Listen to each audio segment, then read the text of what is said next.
Voilà, excusez-moi de cette pause, mais j'avais oublié de déclencher le YouTube. Je ne suis pas encore bien familiarisée.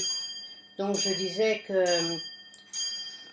nous avons été malades tous les deux, nous sommes encore de cette maladie à la mode. Et pour ceux qui l'ont vécu, vous savez que par moments c'est pas simple, que c'est douloureux. Et ça fait déjà maintenant depuis le 15 décembre que nous sommes dans cet état-là. Et voilà, heureusement, la solidarité a beaucoup joué, l'amour également.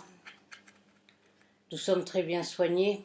Il y a eu un relais formidable pour nous faire avoir les bons médicaments. Et surtout beaucoup d'amour, beaucoup de présence pour ceux qui étaient au courant. Mais c'est sûr que j'ai pas non plus publié à cause de cela. Voilà.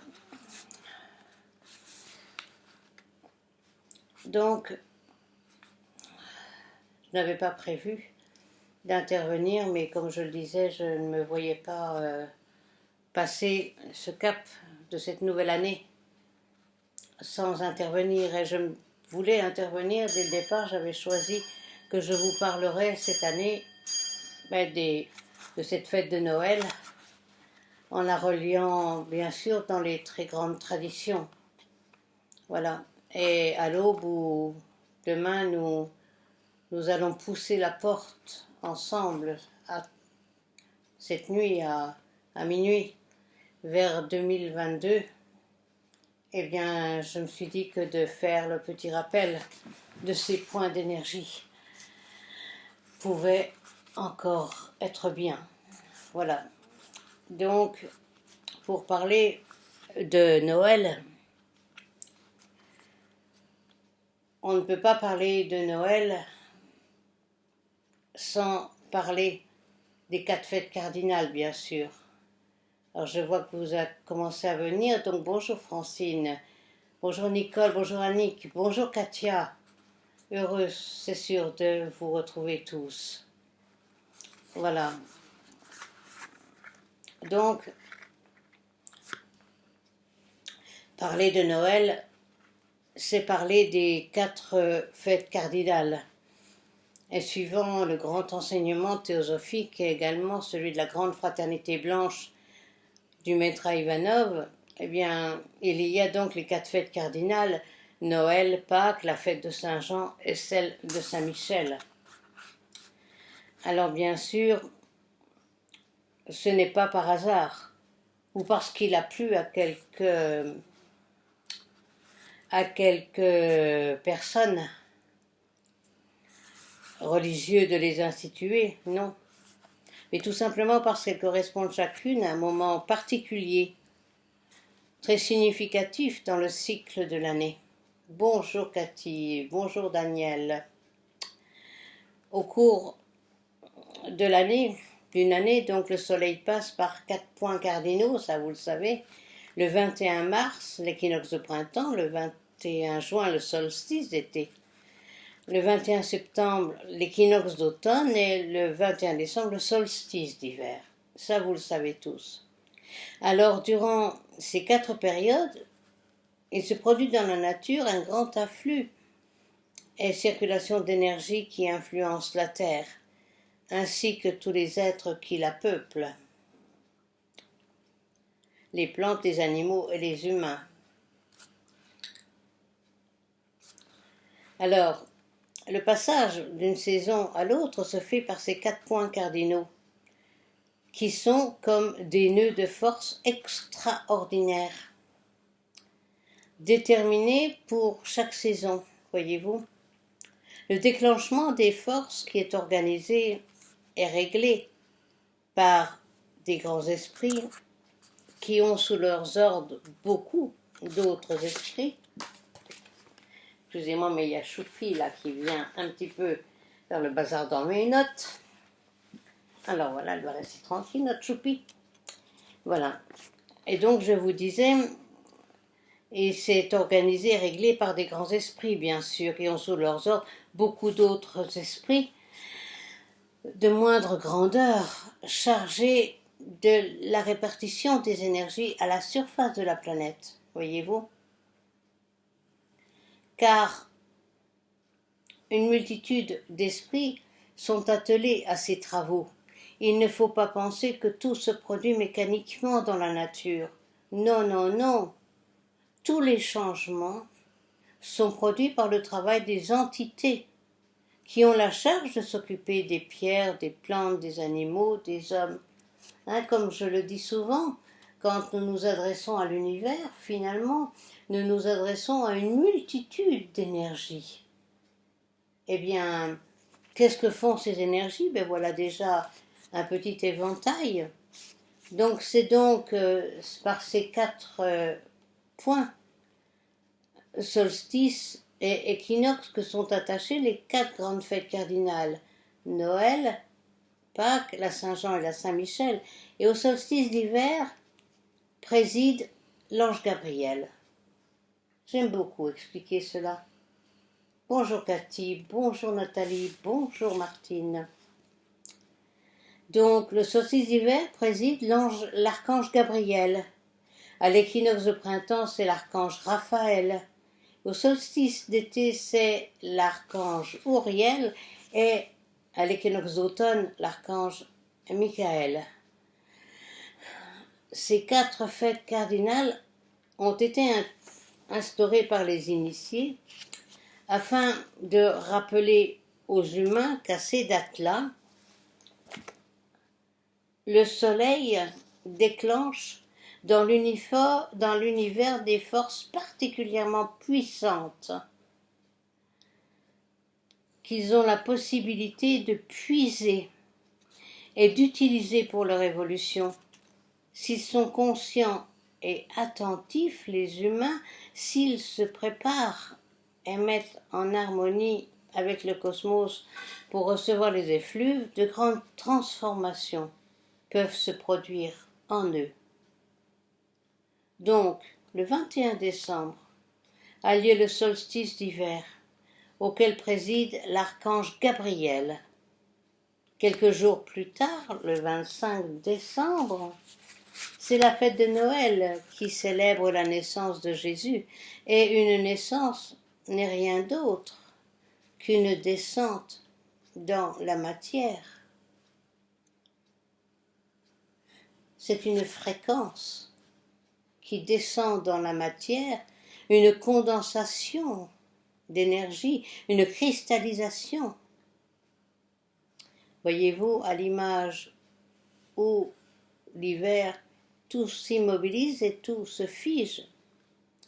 Donc, l'archange Gabriel dirige les forces qui ont la propriété de condenser la matière. C'est pourquoi il préside à la naissance des enfants. Oui, l'archange Gabriel préside à la naissance de chaque âme dans un corps matériel. Donc, dès que naît un petit enfant, c'est l'archange Gabriel qui est là. N'est-ce pas merveilleux? Et vous voyez, ce n'est pas un hasard qu'il est mentionné dans les évangiles que cet archange est apparu à Marie pour lui annoncer la naissance de Jésus, et même à Zacharie, le mari d'Élisabeth, pour annoncer la naissance de son fils Jean, devenu Jean le Baptiste. Lorsque les initiés veulent matérialiser une idée, un projet, même sans que cette matérialisation corresponde à une naissance spéciale, ils utilisent cette période au solstice d'hiver pour y parvenir, parce qu'il y a alors partout de bonnes conditions pour le faire. Et c'est l'heure de la naissance de quelque chose sur la terre. Donc si vous avez bien entendu ce que je viens de dire, lorsque nous avons des projets très importants, eh bien, c'est bien de les débuter dans cette période du solstice d'hiver, car toutes les forces sont concentrées pour matérialiser dans la matière. C'est l'heure de la naissance de quelque chose sur la terre. Les autres fêtes ont une signification. La Saint-Michel correspond à un détachement.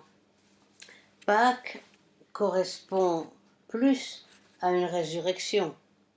La Saint-Jean a un embrasement. Seule la fête de Noël est liée à une réalisation sur la terre.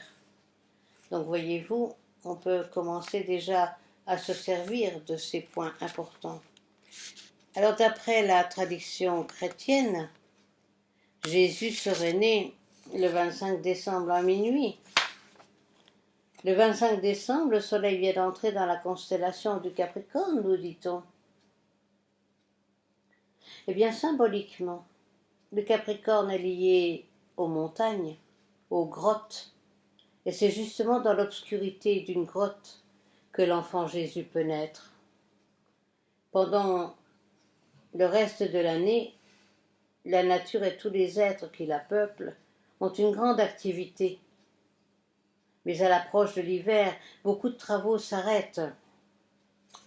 Les jours diminuent, les nuits s'allongent. L'heure est à la méditation, au recueillement.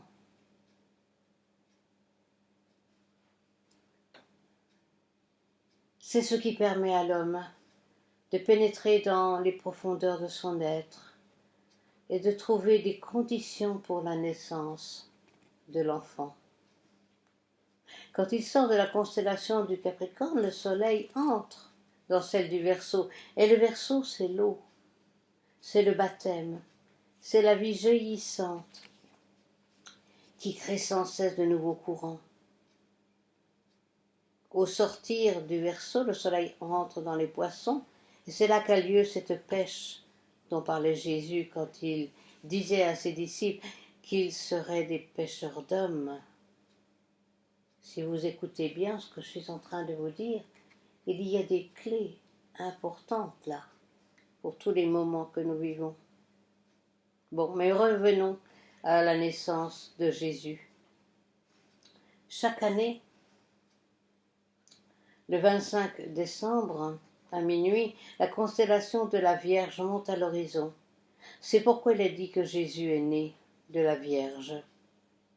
À l'opposé apparaissent les poissons. Et au milieu du ciel, on peut voir la magnifique constellation d'Orion, au centre de l'alignement des 3 étoiles, qui, d'après la tradition populaire, représente les 3 rois mages. Bon, laissons de côté de savoir si vraiment Jésus est né le 25 décembre à minuit.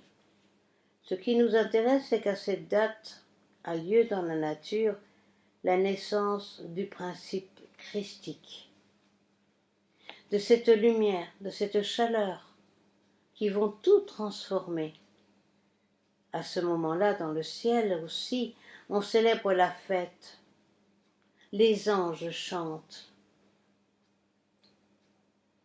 et tous les saints, les grands maîtres et les initiés sont réunis pour prier, pour rendre gloire à l'Éternel et fêter la naissance du Christ, qui naît réellement dans l'univers. Alors il est certain que pendant ce temps, sur la terre, que font les humains?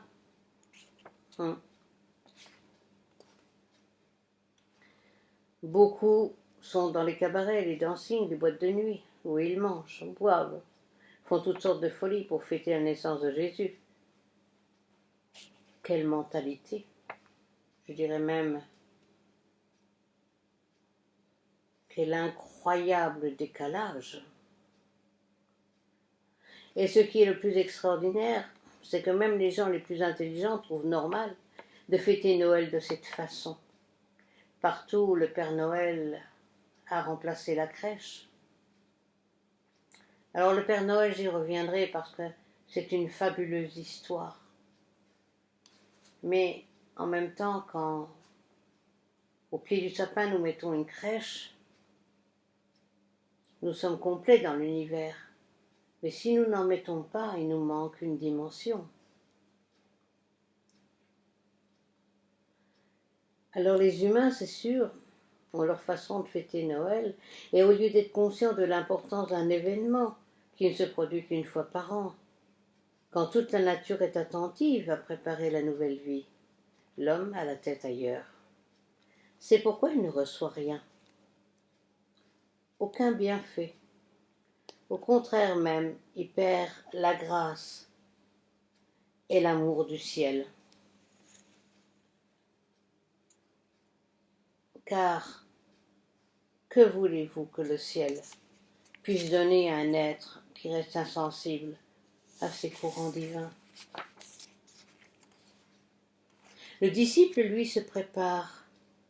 Il sait que la nuit de Noël, le Christ naît dans le monde, sous forme de lumière, de chaleur et de vie. Et il prépare les conditions convenables pour que cet enfant divin naisse aussi en lui. Alors, il y a 2000 ans, Jésus est né en Palestine. Mais cela, c'est l'aspect historique de Noël. Et l'aspect historique, vous le savez, pour les initiés, c'est très secondaire. Car avant d'être historique, la naissance du Christ est un événement cosmique. C'est la première manifestation de la vie dans la nature. Le commencement de tous les jaillissements. Ensuite, cette naissance est un événement mystique. C'est-à-dire que le Christ doit naître dans chaque âme humaine comme principe de lumière et d'amour divin. C'est cela, véritablement la naissance de Christ. Tant que l'homme ne possède pas la lumière et l'amour, l'enfant Christ ne naîtra pas en lui. Il peut le fêter, il peut l'attendre, rien ne se produira. Jésus est né il y a 2000 ans. Alors en souvenir de cet événement, on va à l'église, on chante Jésus est venu pour nous sauver. Et puisqu'on est sauvé, n'est-ce pas qu'on peut continuer à boire, à manger, à s'amuser? On est tranquille pour l'éternité, n'est-ce pas? Voilà comment certains humains comprennent la naissance de Jésus. Alors combien de gens pensent qu'il faut travailler, étudier, faire des efforts pour que Jésus naisse intérieurement dans chaque âme, dans chaque esprit? S'il suffisait que Jésus soit né il y a 2000 ans, pourquoi le royaume n'est-il pas encore arrivé? Les guerres, les misères, les maladies, tout cela devrait avoir disparu, n'est-ce pas?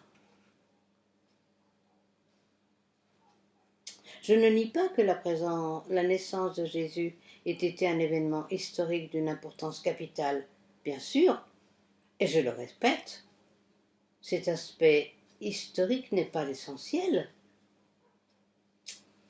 Ce sont les aspects cosmiques et mystiques, parce que la naissance du Christ est un événement qui se produit chaque année dans l'univers et qu'à chaque moment, le Christ peut naître en nous. Nous pouvons relire l'histoire de la naissance de Jésus aussi souvent que nous le voulons et chanter il est né le divin enfant. Tant que le Christ n'est pas en nous, cela ne nous sert à rien. C'est à chacun maintenant d'avoir ce désir de faire naître le Christ dans son âme pour devenir comme lui, afin que la terre soit peuplée de Christ. C'est cela que Jésus lui-même demandait quand il disait en vérité, je vous le dis, celui qui croit en moi fera lui aussi les œuvres que je fais, il en fera même de plus grandes. Eh bien, où sont ces œuvres plus grande que celle de Jésus.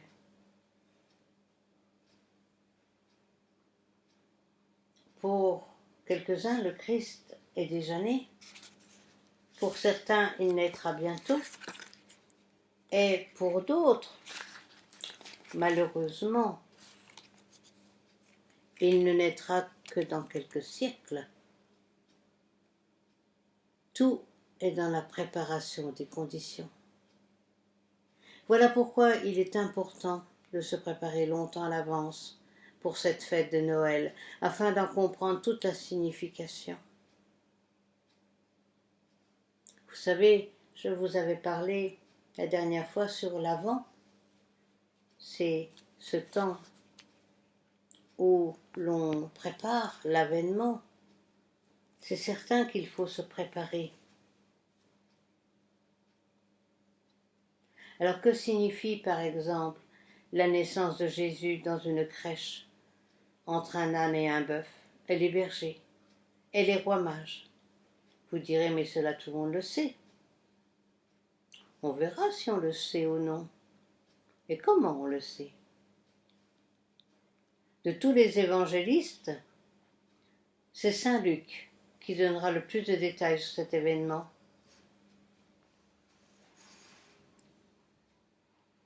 Les autres mentionneront à peine où commence quand Jésus est venu sur les bords du Jourdain recevoir le baptême des mains de Jean le Baptiste. Alors je vous dirai maintenant le récit de la naissance de Jésus, et nous allons le lire dans l'évangile de saint Luc. En ces temps-là parut un édit de César Auguste ordonnant le recensement de toute la terre. Ce recensement, le premier, eut lieu pendant que Quirinus était gouverneur de Syrie, et tous allaient se faire inscrire chacun dans sa ville. Et Joseph lui aussi quitta la ville de Nazareth en Galilée pour monter en Judée, à la ville de David appelée Bethléem, parce qu'il était de la maison de la lignée de David, afin de s'y faire inscrire avec Marie, sa fiancée qui était enceinte. Or, pendant ce temps-là, le temps qu'il devait enfanter se trouva révolu, et elle mit au monde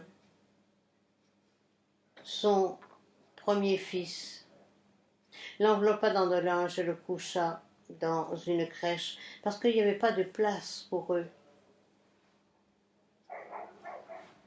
Il y avait dans la contrée des bergers qui vivaient dans les champs, et qui la nuit veillaient tour à tour à la garde de leurs troupeaux. L'ange du Seigneur leur apparut, et la gloire du Seigneur les enveloppa de sa clarté.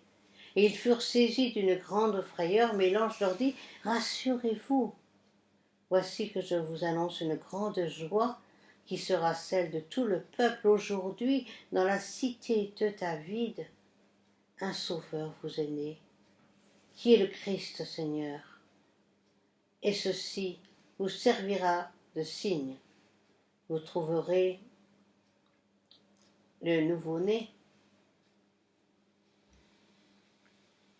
dans une mangeoire. Il sera enveloppé de l'ange, couché dans cette crèche. » Et soudain se joignit à l'ange une troupe nombreuse de l'armée céleste qui louait Dieu en disant : « Gloire à Dieu au plus haut des cieux, paix sur la terre aux hommes qu'il aime. » Alors les anges les eurent quittés. Les bergers se dirent entre eux : « Allons donc à Bethléem et voyons ce qui est arrivé, et ce que le Seigneur nous a fait connaître. » Ils vinrent donc en hâte et trouvèrent Marie, Joseph et le nouveau-né couchés dans la crèche. Et l'ayant vu, ils firent connaître à ceux qui leur avaient été dit de cet enfant.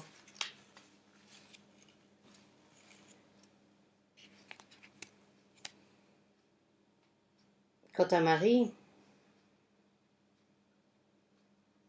Elle entendait ce que les bergers racontaient, comment ils avaient eu le signe, et elle écoutait, elle conservait avec soin ses souvenirs, les méditait dans son cœur. Puis les bergers s'en retournèrent.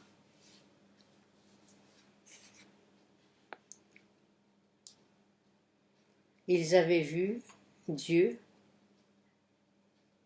et ils glorifiaient et le louaient.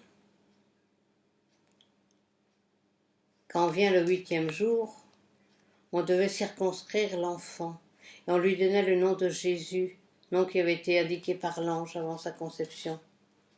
Et quand vient ce jour, selon la loi de Moïse, il devait être purifié et le portèrent à Jérusalem pour la présentation au Seigneur. Ainsi, ce qu'il était écrit dans la loi du Seigneur, tout garçon premier-né sera consacré au Seigneur. Et pour offrir en sacrifice, suivant la loi du Seigneur, un couple de tourterelles ou 2 jeunes colombes. Alors il y avait à Jérusalem un homme au nom de Siméon. Cet homme était juste et pieux. Ils attendaient la consolation d'Israël, et l'Esprit Saint reposait en lui. Il lui avait été révélé par l'Esprit Saint qu'il ne verrait pas la mort avant d'avoir vu le Christ du Seigneur.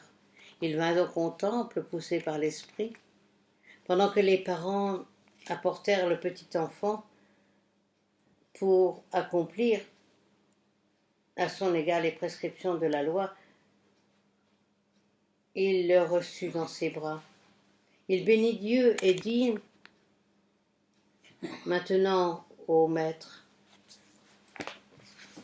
tu peux, selon ta parole, laisser ton serviteur s'en aller en paix, car mes yeux ont vu ton salut, que tu as préparé à la face des peuples, lumière pour éclairer les nations, et la gloire de ton peuple, Israël. » Alors ceci est l'évangile de Saint Luc. Vous l'avez certainement lu ou entendu plusieurs fois. Beaucoup de détails qu'il contient sont symboliques. Et il y a 2 passages très mystérieux. Pourquoi il est dit « Marie conservait avec soin tous ses souvenirs et les méditait dans son cœur ». C'est donc qu'il y avait quelque chose qu'elle ne pouvait pas dire. Et ce qu'elle avait entendu raconter par les bergers, elle aurait pu en parler, puisque les bergers disaient autour d'eux. Et c'était donc autre chose qu'elle gardait précieusement dans son âme, quelque chose de sacré. Et qui était Siméon, Il est dit que l'Esprit Saint était sur lui, c'est donc qu'il était pur. Mais je ne pourrais pas toucher la question de Siméon parce que cela ébranlerait toutes les consciences chrétiennes. Oui, qui est Siméon? Et en quoi était-il lié à l'enfant Jésus? Alors, voyons-nous qui est vraiment compris dans ce chapitre, autant physique, mais également Siméon va devenir le conducteur de l'Esprit Saint. Alors on pourrait continuer longtemps tout ce récit historique, mais avant de continuer, je reviendrai cela dans la semaine si je le peux, car il y a encore beaucoup à dire. Eh bien, avant de continuer, je dirais ce qui est important, c'est de savoir que au moment de Noël, c'est toutes des forces qui descendent dans la matière, qui sont présentes et qui, étant présentes, revivifient. Alors je vais arrêter là pour ce soir, mais nous continuerons car il y a encore beaucoup à dire sur le relais le relais que le Christ vient faire est ce relais d'amour. Et de voir comment l'amour a déjà été présent autrefois. C'est tout cela, Noël. C'est tout cela, la naissance de Christ. C'est tout cela, ce 21 décembre. Ce solstice d'hiver. Alors mes amis, voilà. Ce soir, à partir de minuit, eh bien, nous allons pousser la porte vers 2022. Alors que ce moment qui va se produire, nous puissions voir tout le peuple de l'humanité. Tout ce peuple de l'humanité qui va passer, pousser la porte. Voyons cette grande corde de l'humanité qui pousse la porte pour entrer dans 2022. 2022, les 3, 2. L'année 6 au point de vue de l'humanité. L'humanité, le 6, c'est la famille, la grande famille humaine. Donc la joie et aussi le poids. Donc restons tous unis, mes amis, surtout en fonction de ce que nous vivons en ce moment. Et voyons toute l'humanité unie. Voyons-la pousser la porte et marcher vers un soleil plus radieux. Voilà, mes chers amis. Si je le peux, eh bien, je continuerai. Et encore une fois, eh bien, je remercie toutes ces personnes qui ont prié pour nous. Et encore une fois, je voulais porter grâce devant vous de tout ce relais d'amour qui a eu lieu dès que nous avons appris que nous étions malades. Donc, je voulais vraiment rendre grâce à tous ceux qui ont œuvré et qui continuent d'œuvrer. Vraiment, mes amis, je vous remercie du fond du cœur. D'autre part, j'espère que l'enregistrement YouTube a fonctionné. Si oui, bien, je mettrai le lien. Et je compte sur vous pour partager au maximum. C'est très important.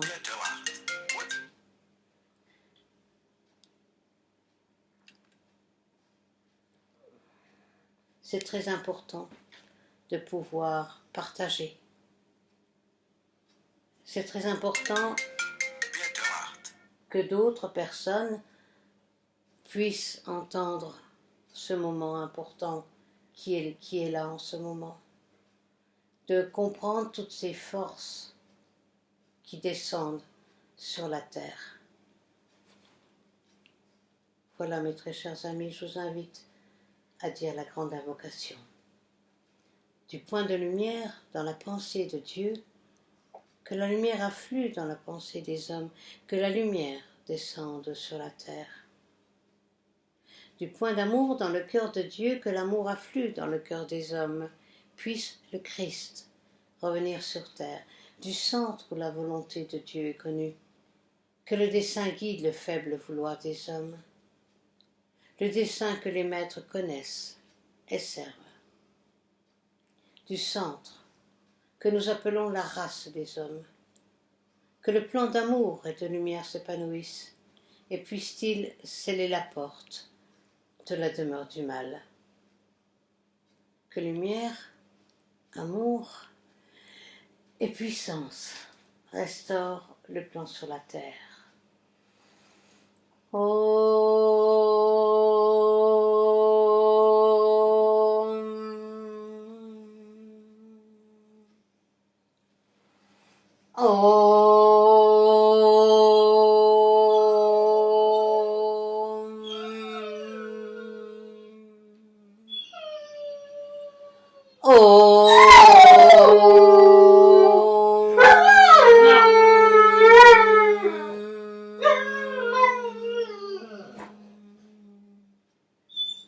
Oui, c'est bien, Lydia, c'est bien.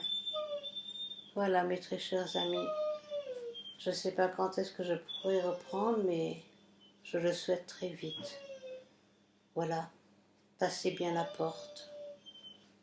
N'oubliez pas que Dieu est amour et il veille sur chacun d'entre nous. N'oubliez pas à quel point je vous aime.